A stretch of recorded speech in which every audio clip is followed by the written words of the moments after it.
A kú dédé àkókò yìí níbi gbogbo tí a bá ti lóore ọ̀fẹ́ láti máa wo ìkànnì Ajíara Malefa TV. Lágbára Ọlọ́run bá ní súra wa tí ẹ bá wo fọ́nrán tẹ̀ ń wò yìí wọ́n kọ Ogun State Judiciary Magistrate Court. Wo ní Ifọ̀ ni wọ́n kọ síbẹ̀ eléyìí tó wà lẹ́gbàá ọ̀nà ká tá a bá kọjá ojú irin. Ìgbìyànjú tó pọ̀ lóríṣiríṣi ni gbogbo àwọn tí wọ́n jẹ́ oníròyìn ni wọ́n ṣe lónìí kí a tó mọ pàtó ibi tí wọ́n gbé ọmọ Lálọ́mí yẹn Habib Òkìkíọlá aka Portable Zazu lọ láti ṣe ìgbẹ́jọ́ rẹ̀ léyìí tí wọ́n fi kàn án. Gẹ́gẹ́ bí a ṣe wá ṣe ìwádìí àti kọ́kọ́ lọ sí ìlú Ọ̀tà yẹn ní ilé ẹjọ́ magistrate tó wà nílùú Ọ̀tà. Níbẹ̀ láti gbọ́ wípé ibẹ̀ kọ́ ni wọn yóò ti ṣe ìgbẹ́jọ́ náà torí wípé wọ́n ní àgbègbè tí ìṣẹ̀lẹ̀ náà ti ṣẹ̀ òun ni ìgbẹ́jọ́ náà yóò ti wáyé. Níbẹ̀ ni adé yìí òun lẹ́wọ̀n lójú òpó yìí. Níbẹ̀ ni wọ́n ti ṣe ìgbẹ́jọ́ Portable. Ọkọ̀ funfun tẹ́ wò kọjá ní kòpẹ́ yìí òun ni ó gbé Portable wá láti lu Abẹ́òkúta yẹn lùlù ìpínlẹ̀ Ògùn lélẹ́wé ẹ̀rùn sí Ifọ̀ lówùúrọ̀ òní ọjọ́ kẹta oṣù kẹrin ọdún 2023. Níbẹ̀ ni adájọ́ àti ọ̀pọ̀ àwọn tí wọ́n jẹ́ agbẹjọ́rò ti jókòó níbi tí wọ́n ti ń béèrè lọ́wọ́ Portable. Wọ́n sì ka ẹ̀sùn eléyìí tí Portable tó ṣẹ̀ sí létí. Wọ́n ń bi wípé ó jẹ̀bi àbí ò jẹ̀bi. Níbẹ̀ ni Portable ti fi ọ̀rọ̀ léde pé òun ò jẹ̀bi o. Òun ò jẹ̀bi rárá àti rárá ni. Lára ẹ̀sùn tí wọ́n fi kan Portable ni wípé wọ́n ní ó ṣe òṣìṣẹ́ rẹ̀ bí kò ṣe tọ́ lábẹ́ òfin léyìí tó túbọ̀ sí wípé ó náà tún fi fọ́nrán rẹ̀ síta yẹn ẹ̀wẹ̀. Wọ́n ní lẹ́yìn ọ̀rẹ̀yìn àwọn iléeṣẹ́ ọlọ́pàá wọ́n tún gbéra sọ láti lọ sí ilé ìgbafẹ́ ilé tá a mọ̀ sí báà rẹ̀ tó wà ní Ifọ̀. Wọ́n ní ó tún ṣe ìdẹ́ sí wọn. Lára ẹ̀sùn tí wọ́n fi kọ Portable ni wípé wọ́n ní ọdún tó kọjá wọ́n ṣẹ́ àwọn oríṣiríṣi àwọn ohun èlò tó jẹ́ ti orin wípé wọ́n ní ó jí léyìí tí ẹni tó jẹ́ akọ̀wé ilé ẹjọ́ náà tó kà sétí gbọ́ Portable ní ṣísẹ̀ntẹ̀lẹ̀ wípé ṣé lótìtọ́ àti lódodo ló gbọ́ nípa ọ̀rọ̀ yìí léyìí tó jẹ́ wípé wọ́n ní ó jí àwọn ohun èlò orin yìí ó jẹ̀bi àbò kò jẹ̀bi. Portable ní èmi kò jalè o bẹ́ẹ̀ n kò jẹ̀bi. Lẹ́yìn ọ̀rẹ́yìn adájọ́ ilé ẹjọ́ gíga eléyìí tó fìdí kalẹ̀ sí Ifọ̀ ló wá sọ wípé kí wọ́n gbọ́ nídùúró Portable pẹ̀lú 800,000 gẹ́gẹ́ bí àwọn ẹ̀sùn eléyìí tí wọ́n fi kàn ó ṣe kóra jọpọ̀ pẹ̀lú onídùúró méjì eléyìí tí kò ní wọ́n gbọ́dọ̀ jẹ́ òṣìṣẹ́ ìjọba tó ń gbé ní Ifọ̀. Jọ̀ọ́ kó máa dáàbò bò wá ni kó má jẹ́ kí àtẹnugbó bí ọwọ́ ká má sì kó sóko wá nǹkan jẹ. Ẹni tí òkun ti kọ́ lẹ́sẹ̀ kó dákun kó má fi kọ́ tiwa o. Ẹ jẹ́ kí n máa fi àkókò yìí gbà wá ní ìmọ̀ràn wípé ẹni abiyì láwùjọ òun náà làbùkún wákà. Bẹ́ẹ̀ ni wọ́n ní ká dọ̀bálẹ̀ fún rárá kò máa pé ká má gà. Fún ìdí èyí ẹ jẹ́ ká wo fọ́nrán yìí láti lè kó ẹ̀kọ́ tó pọ̀ nínú rẹ̀ ni. Bó tilẹ̀ jẹ́ wípé ìwádìí tá a ṣe lórí ọ̀rọ̀ Portable wọ́n jẹ́ kó yé wa pé Portable kì í ṣọmọ bẹ́ẹ̀ wọ́n ní ojúlówó ọmọ ni. Ṣùgbọ́n lábẹ́ bó ti wù kórí ó ti ṣẹlẹ̀ náà. Ẹ jẹ́ ká gbọ́ ọ̀rọ̀ ìfọ̀rọ̀wọ́rọ̀ láàárín àwọn oníròyìn àti tí ó jẹ́ agbẹjọ́rò Portable.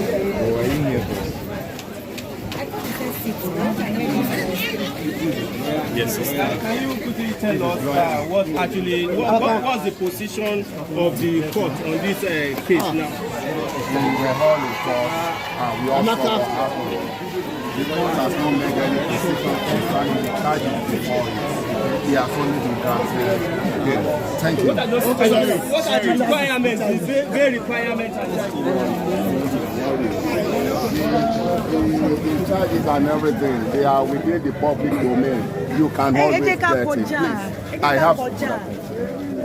Shola.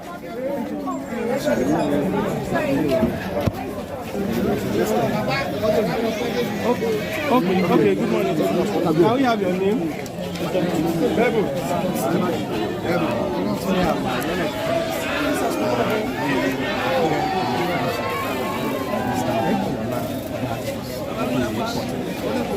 Okay, you want to tell us the position of the court on these charges that was presented?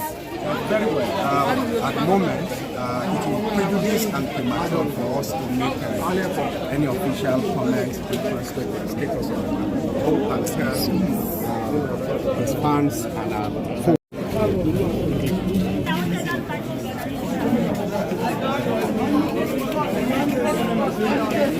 gẹ́gẹ́ bí ẹ ṣe mọ̀ wípé tí ìgbẹ́jọ́ bá ti parí oríṣiríṣi àwọn ènìyàn ni wọ́n máa dúró láti sọ̀rọ̀ kan àbí mi bẹ́ẹ̀ gẹ́lẹ́ lórí nígbà tí à ń ṣe eré tí gbajúgbajà olórin eléyìí tí a mọ̀ sí Portable tí buwá mọ̀ sí Zazu láti jáde nínú ọgbà láti jáde nínú ilé ẹjọ́ ká lè fi ojú rinjú pẹ̀lú rẹ̀.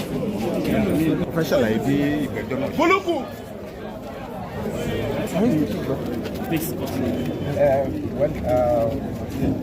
Portable, there are things we need to first clear. The news outside is that he was arrested and detained. That is not true.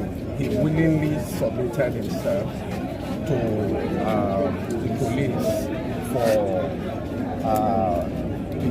in respect of the invitation that was served incidentally. The police had their wish and was detained.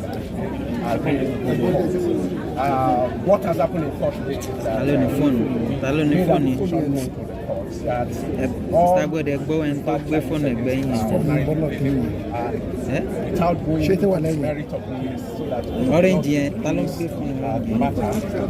the court agreed with us and granted the bail, and of course they are very good to defend themselves once the trial commences, and the return date for trial will be 26th of 2023. Are you satisfied with what it is? Of course, we are very satisfied because the court agreed that further detention or remanding him without granting him bail would affect his fundamental rights as provided and guaranteed by the 1999 Constitution as amended, particularly Section 36. What are some of the terms of his bail condition, and do you hope you will be able to meet it? The court was very liberal, and that we are grateful. The court, beyond granting him bail, stipulated the terms on which the bail was granted, part of which is that the sureties should be part of his relation, and aside should be a tax-paying resident within the jurisdiction of the court, and the others are any the terms, the financial terms is 500 is the first charge, and the second charge 300,000. So we are hopeful that we'll be able to meet the terms of his bail condition. Depending when he will meet his terms, where is Portable going now? There is an order of court for his remanding at the correctional facility. We are also very hopeful that we will be able to meet his bail terms before the court rises. Thank you. God bless you.